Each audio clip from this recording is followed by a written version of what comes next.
Hare Krishna Mataji and Prabhuji, Dandavat Pranam. We'll get started with small prayers. Om Ajnanatimirandasya Gnananjanashalaakaya Chakshurunmilitam Yena Tasmai Shri Gurave Namaha.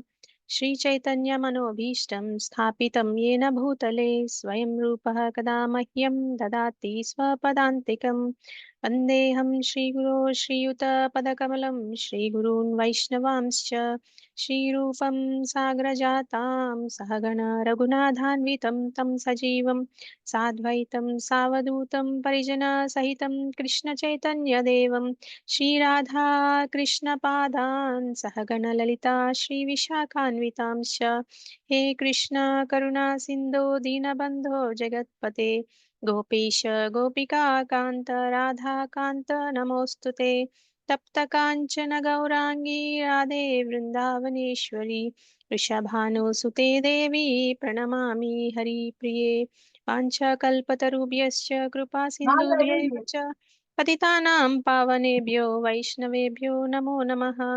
नमो ॐ विष्णुपादाय कृष्णप्रेष्ठाय भूतले श्रीमते भक्तिवेदान्तस्वामिनिति नामिने नमस्ते सरस्वते देवे गौरवाणी प्रचारिणे निर्विशेष शून्यवादी पाश्चात्यदेशतारिणे जय श्री कृष्ण चैतन्य प्रभु नित्यानंद श्री अद्वैत गदाधर श्रीवासादि गौर भक्त वृंद हरे कृष्ण कृष्ण कृष्ण हरे हरे हरे राम राम राम हरे हरे मुखं करोति वाचालं पंगुं लंघयते गिरिं यत्कृपातमहं वन्दे श्रीगुरुं दीनतारणं परमानन्दमाधवं श्रीचैतन्येश्वरम्.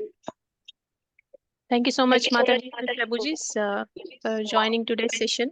So we will recap previous couple of chapters and then get started with third chapter. So can anyone recap the first chapter and second chapter with one or two sentences? You can raise your hand, unmute yourself. Anyone wants to give it a try? I know that there's a 1 week gap in between the classes. But it is only for your convenience. Regularity will definitely make us remember many things, but just give it a try if you remember anything from chapter 1 and chapter 2.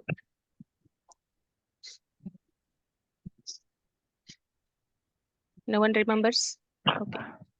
Mataji, I can try chapter 2. Yeah, please. So in chapter 2, it talks about Arjuna accepting Krishna as a teacher, knowledge about the body and the soul, work for enjoyment and work with detachment, as well as Srita Prajna. Hari Bol Mataji. Very nice. So you remember everything that we discussed. It's great to know. So let me share my screen. Can someone confirm if you're able to see my screen? Yes, ma'am. Yes, Mataji. Okay. Nice. So what we discussed in chapter 1 is there are 5 topics that we discussed. Dhritarashtra is questioning Sanjaya about what is going on in the battlefield, and Sanjaya is answering his Dhritarashtra's question. So Sanjaya is saying that Duryodhana started comparing the armies, both the parties, from Duryodhana's side as well as Pandava's side. And then Pandava's side, Krishna, Arjuna, and everybody else started blowing conch shells. And before that, Bhishma Pitamaha started blowing the conch shell. It's a sign of starting the battle. And when Pandava's side blew the conch shells, the sound vibration is shattered Kuru's armies. All Duryodhana and party, they were fearful of the sound. But when Kurus blew the conch shells, there's nothing happened on the Pandava side. We discussed why, because Krishna is on the Supreme Personality of Godhead. Krishna is on Pandava's side, and Duryodhana and party are against the Supreme Personality of Godhead, so they are fearful.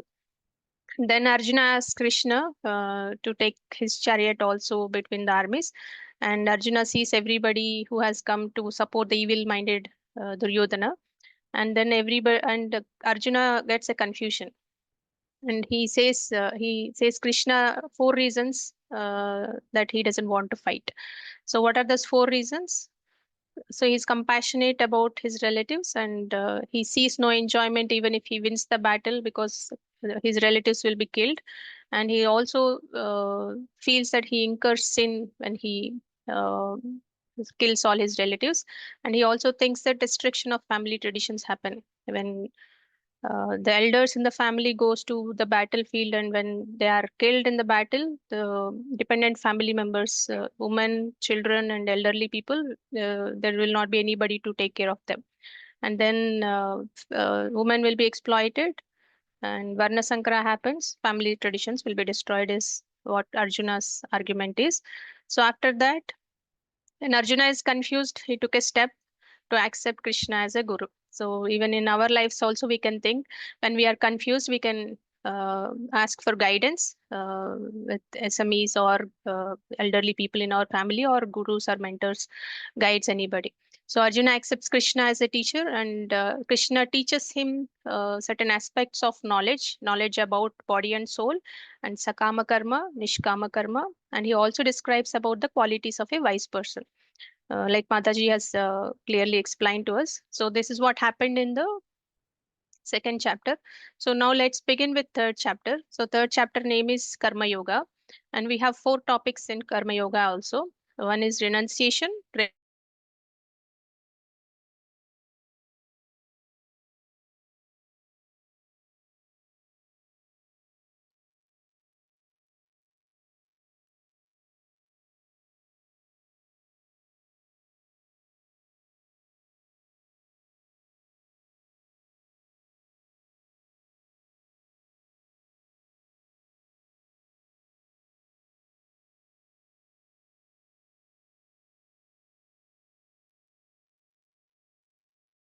I think we got disconnected. Can you all hear me now? Yes, Mataji. Yes, Mataji. Okay, so it was a break in between, right? Okay, so you can still see my screen, the presentation. No, we can't see Presentation. your screen. Not Mataji. You're not able to. Let me share my screen again.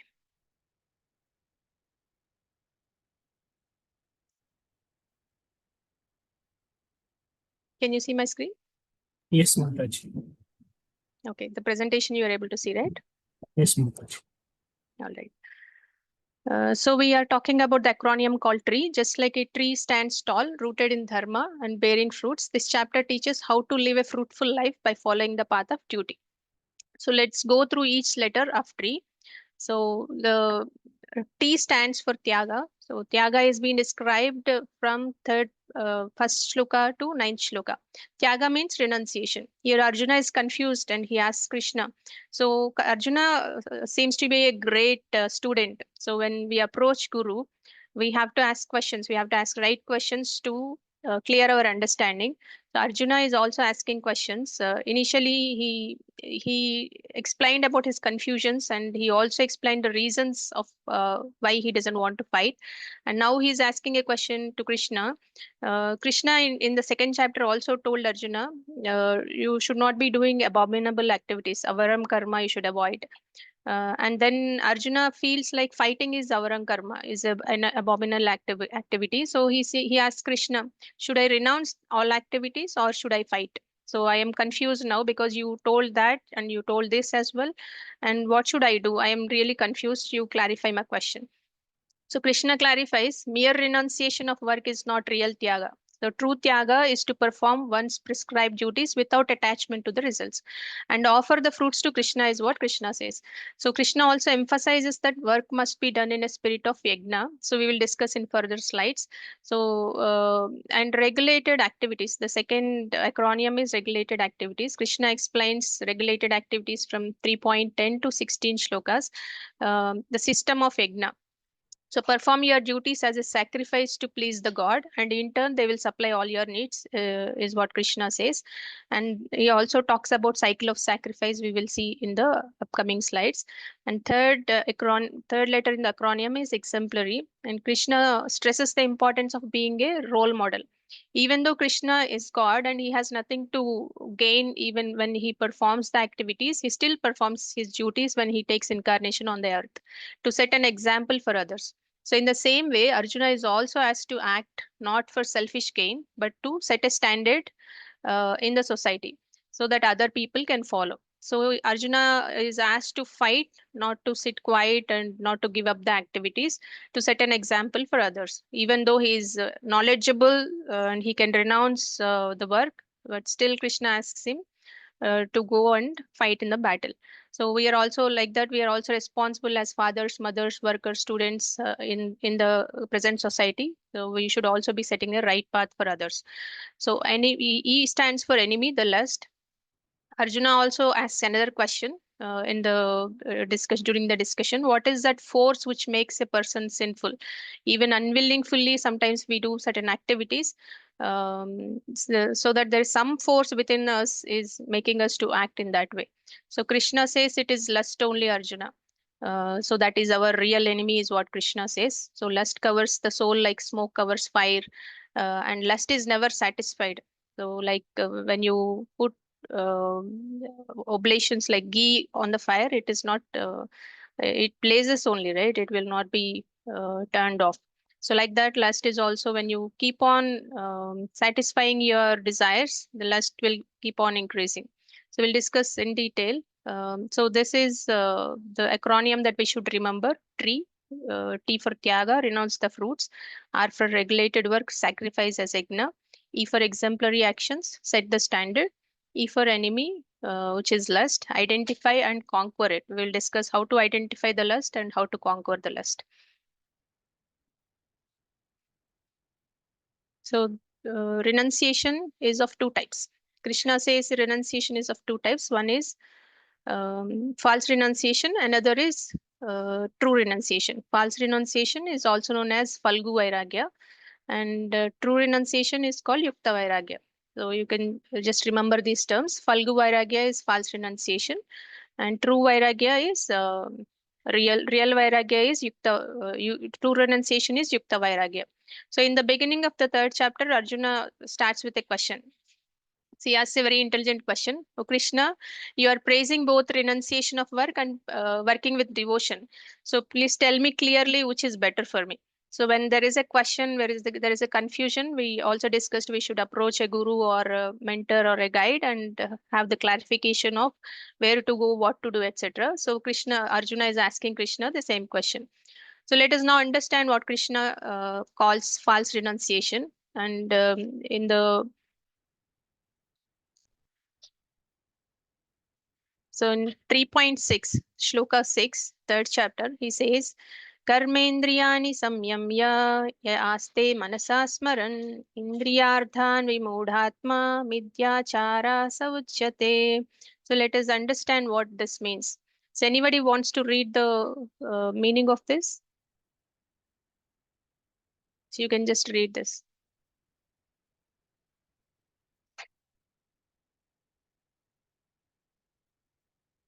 Rajendra Prabhu, you want to read? Raj, May I please? yeah, Should I start? please go ahead. Yeah. He who restrains the senses of action, but whose mind dwells on sense objects, certainly deludes himself and is called a pretender. Thank you, Thank Prabhu. you. So Krishna says, if a person externally control his senses, for example, he says, I don't want to work, I don't want to interact with anybody, and I will avoid all the responsibilities, etc. But internally in his mind, if he is dwelling on sense enjoyment, such a person is called pretender, is what Krishna says. So Srila Prabhupada, the founder Acharya of ISKCON, he also explains that such people pretend to be renounced, but in their mind they are still enjoying sense objects. Like they want fame, they want wealth, they want sex enjoyment or comforts in life, etc. But they seems to be wearing saffron and pretending that they are real renouncers, but they're all fake renouncers, is what Krishna says. Imagine someone sitting in a cave pretending to be a yogi, but inside he's thinking about pizza, name, fame, or Netflix, whatever, right?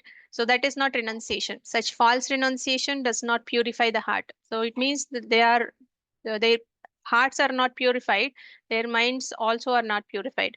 They are just externally pretending to be the Tyagis, but they are not real Tyagis. So, for example, if you say there is a man who gave up all the activities and he went to the forest and sat under a tree and started meditating to become a sadhu. But when someone offered him sweets, he readily accepts those sweets and says God has sent them. And later a woman came by and he started staring at her. It means he renounced his house activities externally, but not in his heart. So Krishna wants us to renounce from the heart, not just run away from the duty. So let us see what is real renunciation is. So real renunciation is also called as Yukta Vairagya, as we discussed. So let's now understand what real renunciation means, as taught by Krishna in Bhagavad Gita 3.9. So this is a key verse in the Karma Yoga section. So Krishna says, Yagnarthat karmananyatra lokoyam karma bandhanaha tadartham karma kaunteya mukta sangha samacharaha. Krishna is telling Arjuna, oh Arjuna, perform your prescribed duties, but do it as a sacrifice for Vishnu or Krishna. Otherwise, you will become bound by karma. So this is the secret of real renunciation, not by stopping work, but by offering the work to Krishna. So this is the renunciation Krishna suggests to Arjuna and through Arjuna to all of us. It means work with full responsibility, but offer the results to Krishna. So without attachment or selfish desires. This is called karma yoga, working in devotion, not giving up the action. So we should not be giving up the action, but giving up the attachment to the results of that action. So as devotees, we don't stop our family, job, or responsibilities. We simply spiritualize them by offering them to Krishna. So when you see Arjuna before hearing the Bhagavad Gita, he was a fighter. Even after Bhagavad Gita, also he is a fighter. So what is the difference? Knowledge given by Krishna.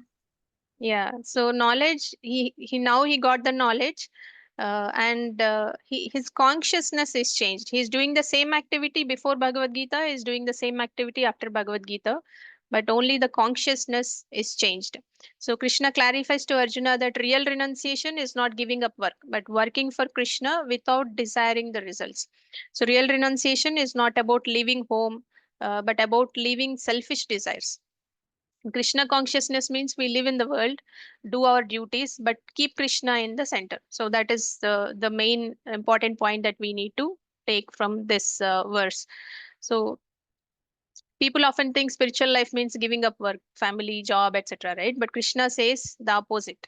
He says, don't stop working, change your consciousness, do your duty as an offering to me, and you will be freed from bondage.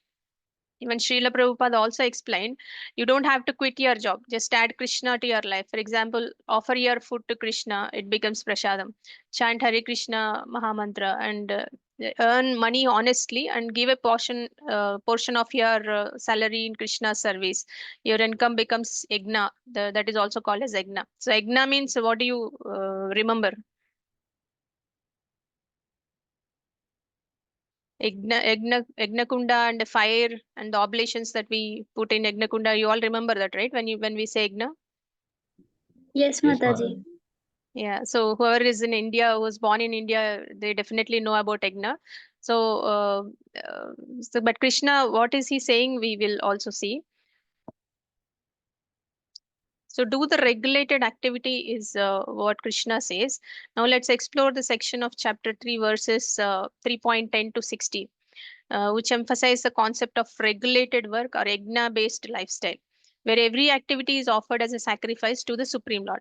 So there is a verse 3.13, which is very practical and directly connected to our daily eating habits. Yajnasishtashinas santo muchyante sarvakilbishai punjate tvagam papa ye pachanti atmakaranat. So what's the meaning? Anybody wants to read this meaning? Manisha Mataji, please go ahead. Hare Krishna Mataji. The devotees of the Lord are realized from all kinds of sins because they eat food which is offered first of sacrifice. Others who prepare food for personal sense enjoyment barely eat only sin. Thank you, Mataji. So Krishna is saying devotees who eat food offered in sacrifice. Sacrifice is Ignasishtasina Santaha, are freed from all sins. So whoever offers it to Krishna and eats prasadam, so those people are freed from all the sins. But those who cook for their own enjoyment without offering to the Lord are eating only sin, is what this shloka explains about. This shows how even a simple act like eating can become devotional, or it can also become sinful if you don't offer, depending upon our consciousness. Srila Prabhupada also teaches that food must be first offered to Krishna. When we eat without offering, we are stealing, just like taking food from a king's kitchen without permission. So Krishna is providing everything, right? But if we offer it with love, Krishna accepts it, and that food becomes prasadam, which is sanctified food, which is a purified food. So imagine someone gives you a gift, you happily accept and feel honored. Now imagine someone takes your item without asking, and they starts enjoying it. How do you feel?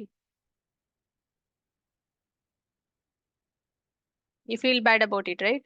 If somebody takes your somebody has given you a gift, and that belongs to you, and somebody has taken it without your permission and started enjoying that gift, so you definitely feel bad about it, right? You don't see there's a respect in it. If they steal, they you also feel like they have stolen it from you and things like that. You agree with me? Yes, Mataji. Yes, Yeah, Mataji. similarly, Krishna has given us sunlight, rain, grains, water, everything.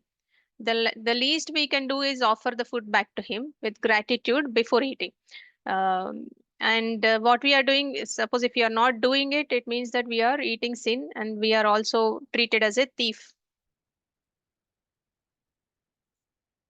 So we will see the cycle of sacrifice. Why do we need to offer food? Um, and what is the cycle of sacrifice mean? So Krishna has created Vedas, and in Vedas there are certain rituals mentioned. Rituals for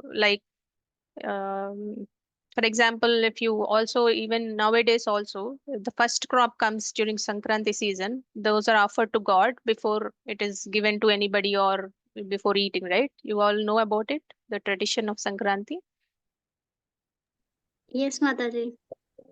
Yeah, so in the Vedas, there are some prescribed things that we have to perform. In the Vedas, it is mentioned you have to do this Igna, and then Igna gives rains and clouds, and rains gives grains. Grains are the nourishment for the living beings, and living beings are grateful for the God for giving all these things, and they offer it to Krishna back. So this is the cycle of sacrifice. So Krishna gives Vedas. In the Vedas, it is mentioned about Igna. Igna, when you do Igna, Igna gives rains, and rains gives grains, and grains are the nourishment for the for every living being, and the grains are first offered to the God. So why? So when we are offering to the God, Krishna won't eat everything, right? It is sanctified and given to us only as a prasad only. So he doesn't eat whatever you put. Did you see anybody? The prasadam or the naivedyam is eaten by God? No, right?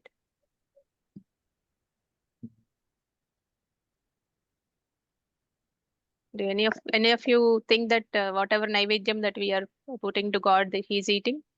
No, Mataji. No, no, Yes, Mataji. Mataji. He eats, but he doesn't eat literally like us. He eats, so Krishna can eat through eyes also.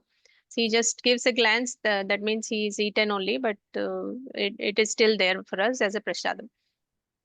So regulated activity means not acting whimsically, but according to the instruction of the Vedas. This includes earning honestly, eating Krishna prasadam, acting in harmony with nature, offering results of work in sacrifice as yajna. So this lifestyle not only purifies us, but also keeps us free from sinful reactions. So let us cultivate the habit of offering food to Krishna before eating. This transforms daily life into spiritual life. So the yoga ladder also we will try to understand. So So Krishna talks about yoga ladder as well in this chapter. Krishna in the Bhagavad Gita explains that not everyone is immediately qualified for the highest level of spiritual life.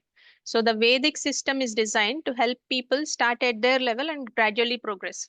This gradually progressing system is called the yoga ladder. Think of it like climbing a ladder. You start from the lower step and keep going up. There are three major steps if you see here: karma kanda, sakama karma, nishkama karma. So karma kanda is the lowest step.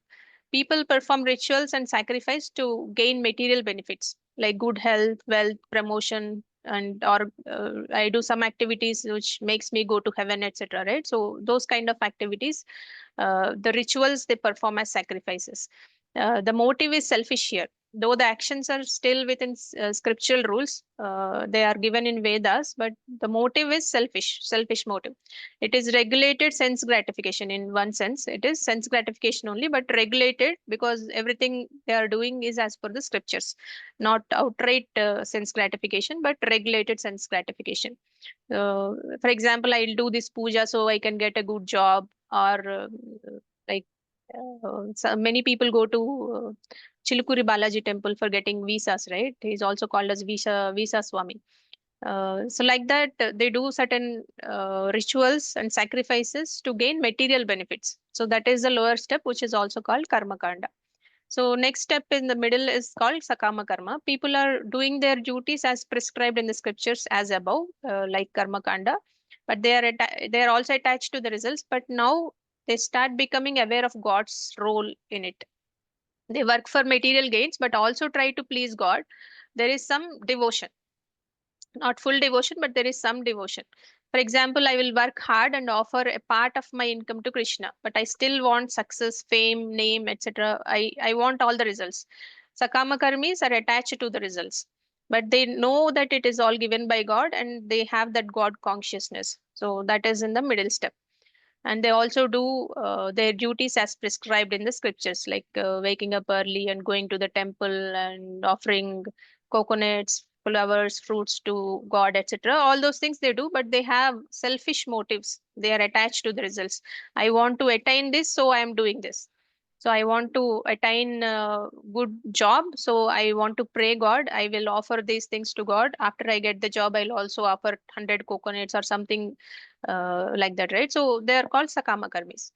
And the next step is higher step is nishkama karma. So there is a major turning point in spiritual life. This is the major turning point.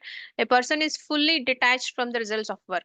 The focus is only on pleasing Krishna by doing their duty sincerely. Even if the result is success or failure, it doesn't matter for them because it is all done for Krishna. For example, I will do my work as an offering to Krishna without worrying about what I get in the return. If it is success, I will enjoy because it is Krishna's gift. If it is failure also, I don't worry about it. So it is called nishkama karma. They are not attached to the results. So what is the purpose of this yoga ladder? Krishna is teaching here. He says start somewhere, but don't stay stuck at the bottom. So if you are at karma kanda, there is nothing wrong in it, but you should not be getting stuck there. So climb higher, move from karma kanda to nishkama karma yoga. Ultimately, Krishna wants us to reach bhakti yoga, which he explains more deeply in future chapters. So what is the takeaway here? We should ask ourselves, where am I on this ladder? And am I doing work for myself or for Krishna? So as devotees, our goal is to climb up, to do our duties with detachment from results and with attachment to Krishna. So when you are detaching from the results, it means that you are attaching to Krishna. So why are you detaching? Because you want to offer that results to Krishna. So we'll move on to the next section of it. So it talks about exemplary. How can you be an example for others? Krishna explains this from 3.17 to 3.35. So in 3.21, he says, Yad yadacharati shreshta tata devetaro jana sayat pramanam kurute lokas tadanuvartate. Someone wants to read the translation? Sneha Mataji, please go ahead. Whatever action great man performs, common men follow, and whatever standards he sets by exemplary acts, all world pursues. Thank you, Mataji. So what Krishna says here is, so he says,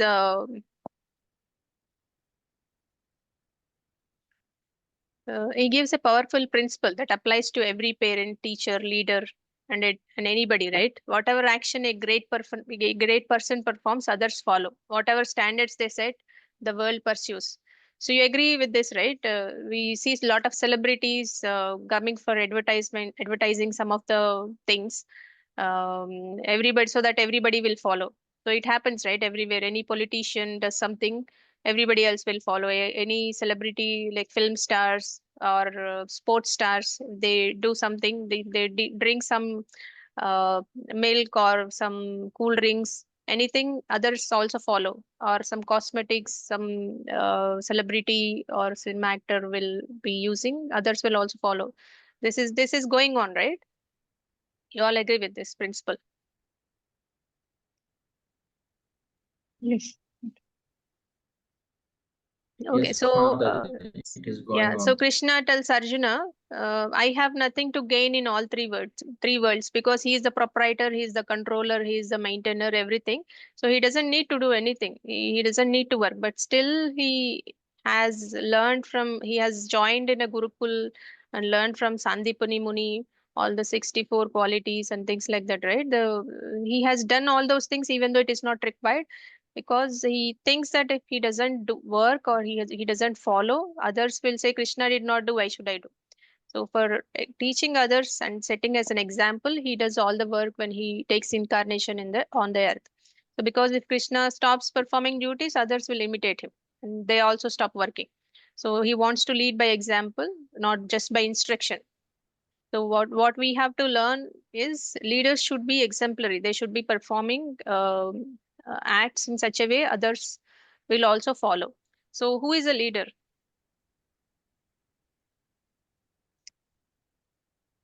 According to you, who is a leader? So do you think a CEO or a politician or anybody, celebrity, are they leaders? Yes, Parents Mataji. are the best leaders. Parents are the best leaders always. Yeah. Mm. So they are also leaders, but Krishna's definition includes parents, teachers, heads of the state, spiritual mentors. Yeah. Everybody is a leader. All of them influence others, right? So hence they are all leaders. Even when you are in a family and you may be elder to somebody, you may be younger to somebody, you might follow your elders and you will also set an example for your younger generation, right? So you are also a leader.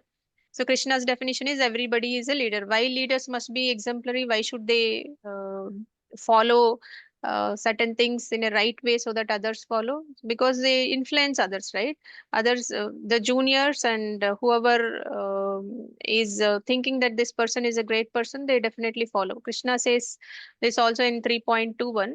So whatever a great person does, common people follow. So you become a great person by following the scriptures, and you do the right thing so that other common people will follow you. If a leader behaves irresponsibility, society also imitates the same, right? So they will also be going in a wrong path. So for that reason, Krishna asks to do right things and set an example for others, for other common people. So there's a power of influence, right? When you do activities as a leader, there is definitely a power of influence. Imagine a teacher who cheats on small things. Students might feel cheating is okay. Is it right or not? Yes, correct. Yeah. Yeah, or a parent who gossips regularly. The parent, he or she talks about neighbors, and she gossips about neighbors. Then children think gossiping is harmless, right? Yes, Mataji. Yes. They will follow the same. They'll follow the same. But if the same teacher tells the truth under pressure, if there is a pressure but still she speaks the truth, or if a parent reads Bhagavad-gita and prays daily, it also inspires the entire family. Entire family also follows the same. Is it right or not? Yes, Mataji, Yes. right. Yes, Yeah, so Mataji, it is waking up right. early and speaking truth, and do not waste time on internet or surfing, waste things and things like that, and treat every living being with compassion. If you do all those things, everybody else will also follow. With the small changes, doing them consistently can inspire millions of people. So even without social media. So nowadays it is easier, more easier, because we have social media in place. We can influence people You are in not less than a audible, minute Mataji. time. Request. What's that? You have a question, Prabhuji? So you can hear me well, right? Yes, Mataji. Yeah, good, nice. Now it is Okay. audible. So, okay. So with these small changes, if you do these small things consistently, you can inspire millions of people, is what Krishna says. And you also have to choose your leader carefully. So now that you can be a leader by your exemplary thing, setting an example, doing right things. But when you are following a leader, you should choose your leader carefully. So now that we have discussed how leaders must be exemplary, Krishna also is also saying, be careful who you follow. Why is it important? Because your leader shapes your destiny, right? If a leader is materially motivated, their followers may also remain they also will be in material consciousness. The leader is spiritually pure, the followers also naturally be in the path of bhakti. So false leaders, so if you look at this picture, right, false leaders in sheep's clothing. So on the left image, so we see a wolf pretending to be a sheep. So this is actually a wolf. It is pretending as a sheep. This represents cheaters, false gurus, false sannyasis, or selfish influencers who wear a holy appearance but they are not practicing true dharma. Krishna warns in Bhagavad Gita 3.6 about such people. He who controls the actions but dwells mentally on enjoyment is a pretender. We have seen this shloka also, right? Mithya chara sauchyate.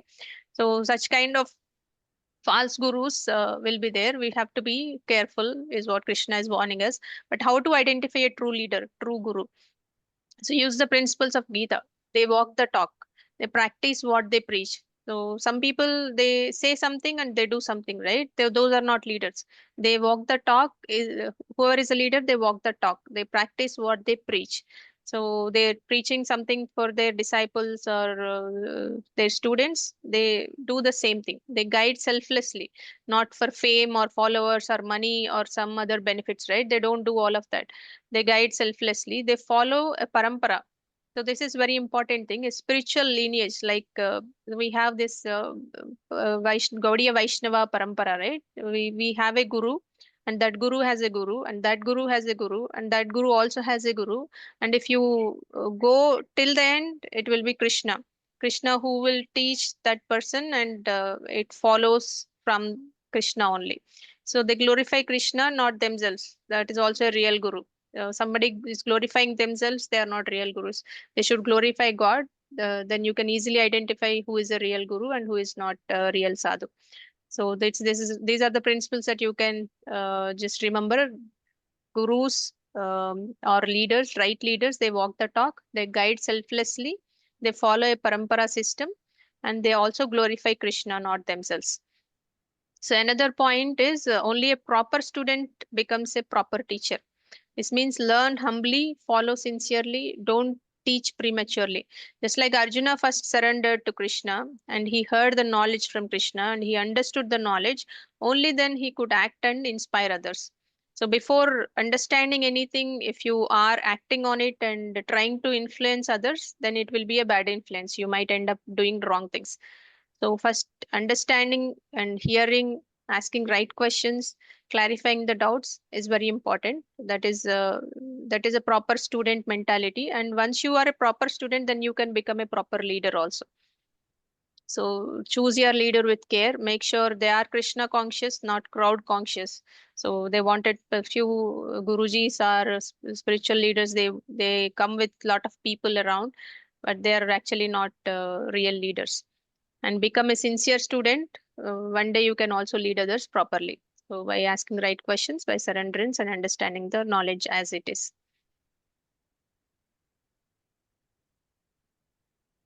So Krishna is also saying, perform your prescribed duty and not others' duties.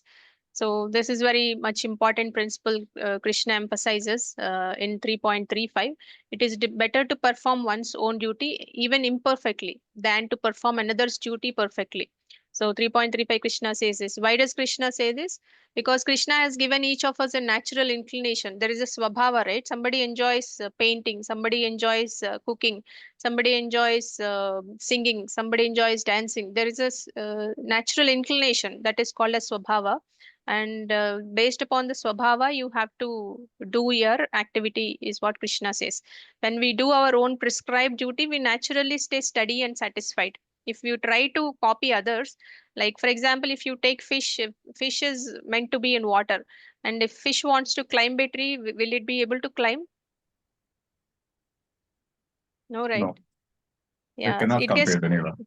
yeah, it gets Mataji. frustrated and it also gets burnout, and because it is trying to do others duty. If it is trying to do fish's own duty, then she can do it perfectly well. But if it is trying to climb a tree which is not fish's duty, then it will be frustrated. So for example, if you take a real time example, also a software engineer trying to become a musician just to look cool on Instagram, will it happen? Not sustainable, right? Unless the software engineer has a skill of the singing, he or she will not be able to do well, right or wrong?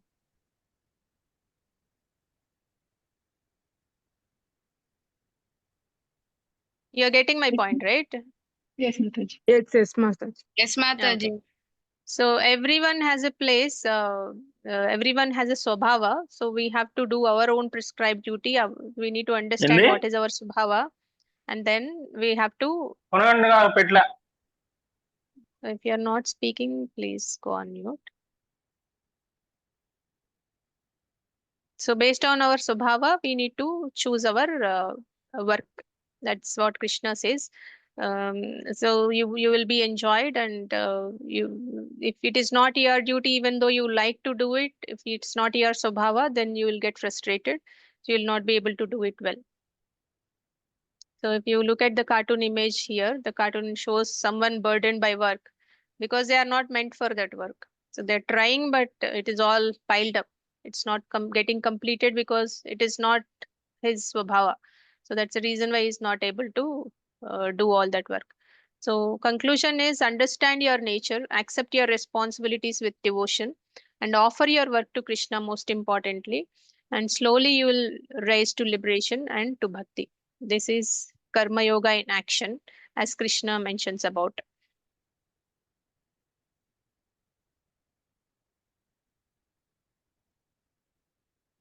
So now Arjuna asks another question. Arjuna is a great student, right? He asks right questions in right time. So 3.36 shloka, this question is relatable to all of us.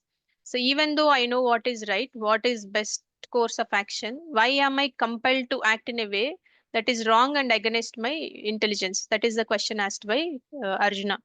I know this is wrong, but still I am forced to do something inside me is forcing me to do that wrong activity. So does it happen for every one of us? Sometimes. For example, Yeah. It often happens, right? happens. Yes, Mataji. Yeah, so I know, for example, eating chips is not healthy.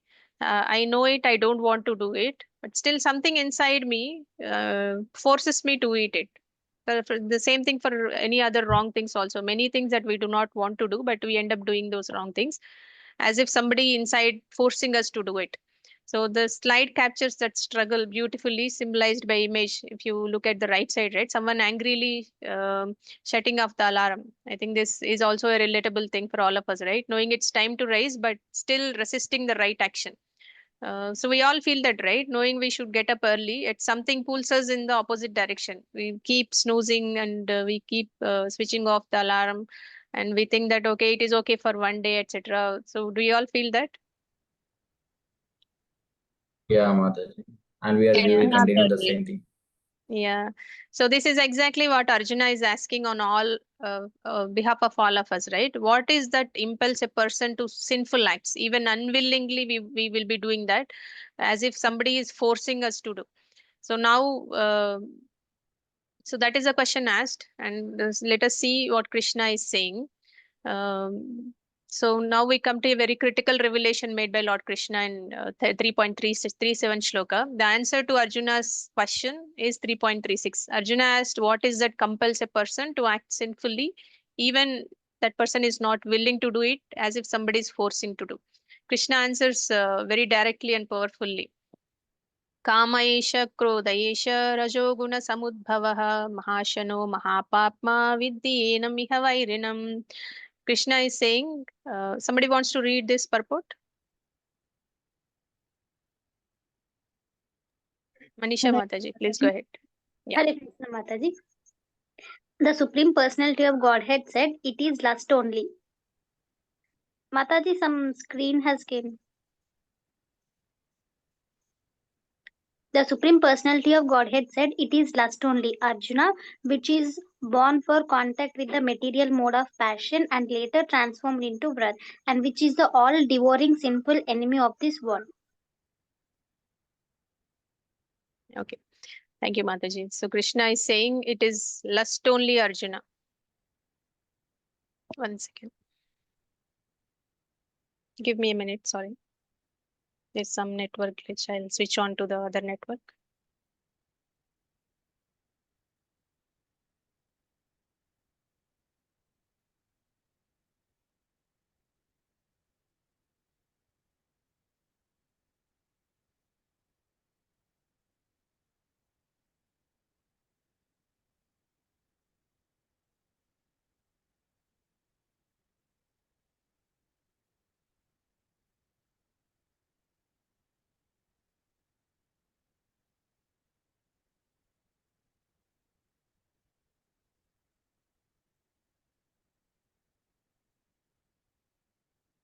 So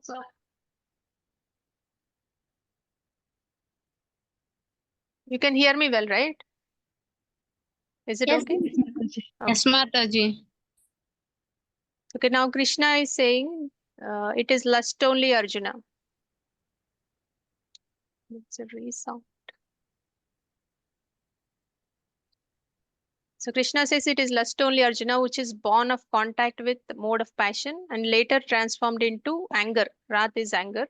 And know this to be all devouring sinful enemy of this world. He says it is the greatest enemy of the entire world.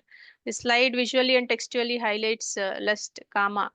Lust is nothing but kama. Kama is not only the sexual desire, but any desire that comes into mind is called kama. That is the enemy of the soul. Lust is because lust is self-centered desire for enjoyment. So we wanted to enjoy, that is, which is self-centered desire. So that is called lust. And when these desires are not fulfilled, what happens? So if you have a desire, if it is not fulfilled, what happens? Anger. He'll become angry. You'll become angry. Krodha will come. So Anuja is brother. Kama is lust, and Kama's brother is Krodha. So if you fulfill the desire, what happens? If you don't, if Another desire you, will We feel arise. happy. yeah, another desire will come. That means you'll become greedy. If your desire is not fulfilled, you'll become angry, and if your desire is fulfilled, you'll become greedy.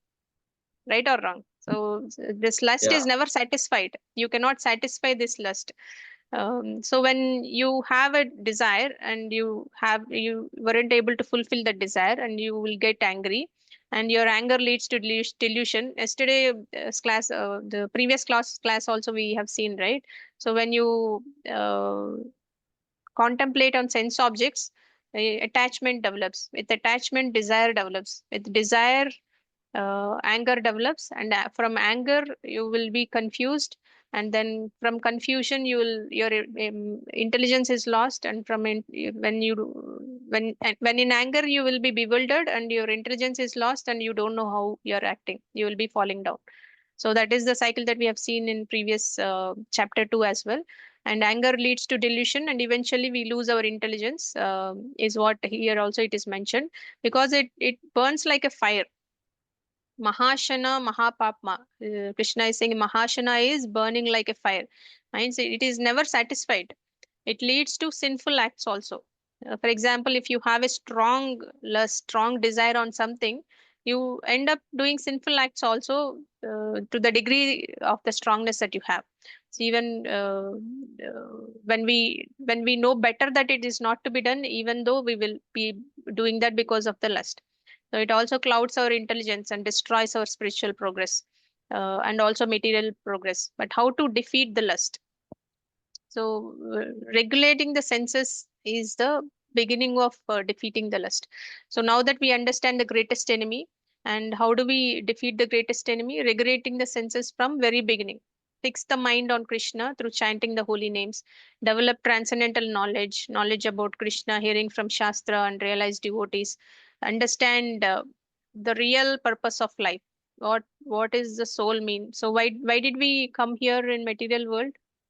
Why did we take the human form?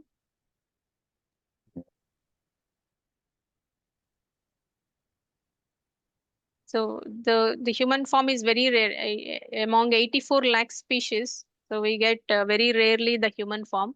The human form is for God realization because human form only has that consciousness.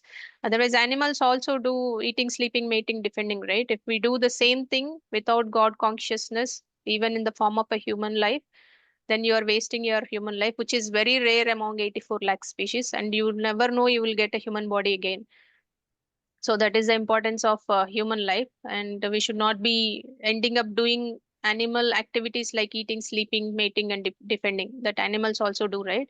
The only difference is they don't have that consciousness. If you go and preach any animal, it will not be able to understand who God is and what is our relationship with God, and devotion, what is devotion, and why should we do devotion, etc. If you teach an animal, will it be able to understand? No, Mataji. No. No, right? They don't have that consciousness. So by engaging the senses in Krishna's service, lust is purified and transformed into love of God. So that is something that we can do. So let us recognize lust as not just a psychological issue, but a spiritual enemy also. And we need to conquer it with the weapons of bhakti, knowledge, and discipline, regulating the senses. So we can turn our kama, the lust, into prema and offer our hearts back to Krishna. So that is something that we can do. And we continue to explore this crucial section of Bhagavad Gita 36 to 43, the last section. Lord Krishna gives us a powerful message here to help us understand how lust covers the soul's pure consciousness. So lust is covered in three stages. One is lust is covered with mirror, covered by dust. For example, if you there are three stages of covering. So lust is covered in senses, intelligence, and mind. So lust is sitting place for lust is three places: senses, intelligence, and mind, and it has three types of coverings. For example, if you have a mirror and it is covered by dust, what will you do? You will wipe off the dust, right? Yes. So Yes, that Mataji. means, yeah, that means it is very thin. It is easily removable covering. So if you have that kind of lust, it is easy. It can be conquerable easily. That means if you do little sincere effort of chanting, hearing, and following the scriptures, the dust can quickly be cleaned like a dust on the mirror.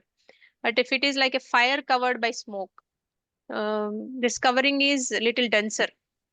This is next level. So on the mirror, you can just wipe off. That means your lust is not that strong. If the lust is little denser, little stronger, it is compared with the fire covered by smoke. So when the fire is covered by smoke, so what you have to do, if you can you clear the smoke, or if you have to clear the smoke, you have to clear the fire, right? Not the smoke. Smoke alone cannot be cleared. Is it true or not? Yeah. Yes, Mataji. So the smoke can be removed, but it requires more consistent effort, like controlled sense engagement. So if your lust covering is little stronger, you have to do a sense control, sense engagement, right sense engagement. For example, if you want to go to a movie, or if you want to go to a pub and dance, instead you engage your senses, going to temple, dancing for kirtans, and also singing kirtans, right? So that way you can engage your senses. Instead of engaging wrongly, you engage your senses in a right way. And the third thing is embryo covered in a womb. So this is the deepest covering, the most complete covering. So embryo covered in a womb, it is not for the embryo. It cannot see what is going on externally, right?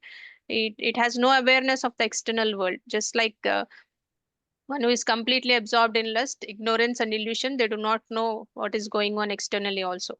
They are fully immersed in sense gratification. They don't believe in God, everything. So this is the strongest lust, and it is very difficult to come out of it. Such people can be awakened only by the mercy of great acharyas, sadhu sangha, and sometimes even suffering. They are put in. They will also be going into the suffering, and then they will realize God one day. Until that time, they will not be able to realize that God. Realize God. So the coverings of lust are like this: mirror covered by dust, it can be easily removable. Fire covered by smoke, it can also be, it is little more denser, but it can be done with sense regulation. An embryo covered by womb, it is, which is a very difficult thing, but it can also be done by sadhu sangha. So lust is never satisfied. If you see here, for example, if you have itching on your hand, so you think that if I scratch, then my itching will go off. Does it really go, or it keeps asking for more? It will ask more, Mataji. No. Ask more, right? The lust is also like that. It is never satisfied. If you have a desire, if you fulfill that desire, it comes up with another desire. And if you fulfill that another desire, it comes up with another desire. So it continues to be like that. It is never satisfied, which is like a burning fire. So like this example. So, but how do you defeat the enemy of lust? So now that you understand where this lust sits, right? So now if you look at this army person, he knows where is the enemy, and he is hiding and he is targeting that enemy. And now that we know our enemy is lust, and we know where does it sits. It is in senses, it is in mind, it is also in intelligence. And to defeat this enemy, the senses, the mind, and the intelligence of this lust, we should be knowing. uh, with this lust, we will be covering the real knowledge. That's the reason why we don't have that knowledge. We need to increase that knowledge, and then we will be able to conquer lust. So now that we identified the sitting places, so what should we do as a battle plan too? So we should regulate our senses. Of the three senses, of the three that we have discussed, senses, mind, intelligence, the easiest to control is because easiest to control is senses, because from senses only it goes into mind, and from mind it goes into intelligence. So embryo covered is the lust in the intelligence. And the second thing that we have seen, the fire, the smoke, uh, the fire covered by smoke is the lust is sitting in mind. The fire, the first thing is the mirror covered by dust is on the senses. So if it is in the senses, if it is sitting in the senses, then it is easier for us to come out of it. And if it is in the second stage, it is a little bit difficult. If it is in third stage, it is more difficult. So that's the reason why sense objects are the things that you contemplate on. We also discussed about a car example in the previous class. If somebody wants to buy a Rolls-Royce car or some car that they have in mind, they keep exploring on that car, and they keep getting all the details of that car, and they keep talking about that car with others also. With that, the attachment develops, and with that attachment, he or she wants to have that car. The desire comes into picture. So instead of thinking about that, you engage your sense objects by hearing Krishna katha, by hearing Hari katha, and you contemplate and you discuss on something highest instead of thinking about that particular object that you want to acquire. So you divert your thought process to something which is beneficial for you. So that way you will be able to control the lust. So because if you don't think about it, you will not be having the desire, right? For example, you have a strong desire, you had a strong desire 10 years back, and you forget about it, and you don't have that strong desire now on that particular thing, right? Yes or no?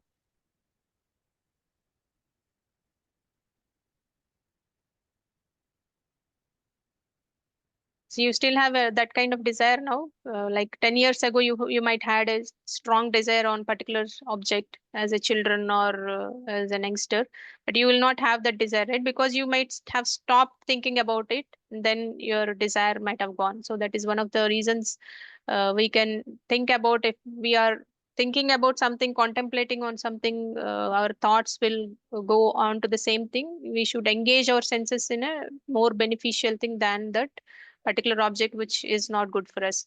So we also discussed about how do we control the mind when the mind is not controlled, what happens. This one we have already discussed in second chapter. Dhyayato vishyan pumsa sangasteshu pajayate sangat sanjayate kamat krodho bijayate. क्रोधात् भवति सम्मोहः सम्मोहात् स्मृति विभ्रमः स्मृतिभ्रंशात् बुद्धिनाशो बुद्धिनाशात् प्रणश्यति. So there are two shlokas in second chapter which clearly talks about when you contemplate on sense objects, attachment happens. Through attachment, desire comes. Through desire, if it is not fulfilled, anger comes. From anger, confusion comes, loss of memory, loss of intelligence, and then we fall down. So that is the reason why we have to engage our senses on right things than wrong things. So it is easier for us to control our senses than if lust goes into the mind and intelligence, it's more difficult for us to battle. And how do we defeat the lust with battle plan 3? To gain the knowledge. So gaining that knowledge is very important. So with knowledge, you will also strengthen the intelligence. How do we strengthen the intelligence? By hearing, by chanting, by discussing and applying Shastra. So why are we reading Bhagavad Gita? For the same reason. So to gain that kind of knowledge and to also pray God and to hear about God, to read Bhagavad Gita and also discuss with others. And whatever we learn, we should be able to apply the Shastra. It's not that hearing and forgetting about it. You should understand in a way that you should apply it in your day-to-day life. It may not happen overnight, but it will definitely happen. So we need to remember this ABCD formula in order to conquer lust, associate with the right people, and read Bhagavad Gita regularly and chant the holy names of the Lord. And diet, eat prasadam. Whatever you have, you offer it to Krishna, and then you take it as a prasadam. Watch what you eat. So if you follow this ABCD, it will be easier for us to conquer the lust. So that ends our chapter 3. So what is there for tomorrow? So we'll just see what are the topics. So we will be talking now that we said we need to gain that knowledge, right? So Krishna talks about the eternal knowledge in fourth chapter, and that is the connection between third and fourth chapter. So now that to conquer the lust, we need to have knowledge. And what is that knowledge, and why is it called as eternal knowledge? Who has spoken that knowledge to whom? And how do you understand it? And what is reactionless karma? And how to surrender to God. These are the 4 topics that we are going to discuss. And this ends our chapter 3. Thank you so much for listening in. And let us all together chant one time Hare Krishna Maha Mantra. You can unmute yourselves and we'll all chant together.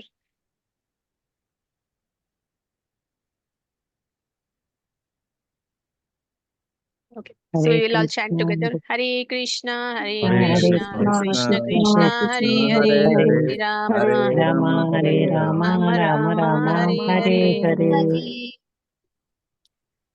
Thank you everyone for Thank you, joining ma'am. today's session. So any comments, questions, please feel free to ask and share.